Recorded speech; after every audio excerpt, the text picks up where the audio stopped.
Hi, I'm Justin York and I'm a Performance Innovation Coach from Rubicon Coaching. And in this short video, I'm going to go through how the Rubicon Outcomes Performance Management model can help people to understand those that are working for them or who they work for to improve their chances of hitting their target outcomes. All change that goes on in organisations is driven by people. People decide the change they're going to take. People decide who's going to implement those changes. And people decide what it is that the outcome is set to be. Now, change comes from all sorts of areas. It can come from within because we're changing our strategy or our plans, or we want to get more clients, or we want to do better against the competition. But it can also come from an external source. And the external sources are things like regulatory change. So if you're in the financial services environment, there's all sorts of changes that are going on at the moment that will affect businesses and mean they have to change. And change is very much around, as I've mentioned, those people. So it's key that you understand the people. Now, we all say that people are different. And to a large extent, that's very true.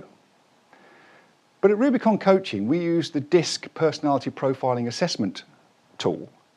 And that groups people into 4 broad categories.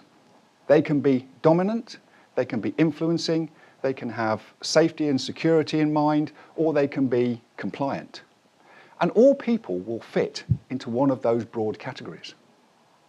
Now, those categories have various levels within them, and there are blends between different categories depending on the sorts of people and how they see other people. But the key thing about the profiling tool is that it tells us about their traits. It gives us an idea about their management styles, their communication styles, their motivators. It tells us about their fears and their concerns. And if we understand those things first of all, then we start to engage them in a way that they like to be engaged with. What we can then do is think about the Rubicon Outcome Performance Management model. That has 4 quadrants. It has the outcomes, but feeding into that we have communication, motivation, and performance. So once we understand the people, we can then start to build the communications that will engage all of those people rather than just small groups. So we can target their particular learning preferences, whether they're visual or they're auditory or kinesthetic. So they like to work with their hands, it's kinesthetic. Once we can do that, we can then start to drive their motivators. And their motivators are things that make them do what they want to do. What made them get out of bed in the morning? What made them go to the office? Some people are motivated by money and promotion and ambition. Other people are motivated just by doing a good job. Once we can understand their motivators, we can then start to think about performance. So if people are communicated with well, and they understand what it is that they have to do, they'll be well motivated. If they're well motivated, they'll have higher performance.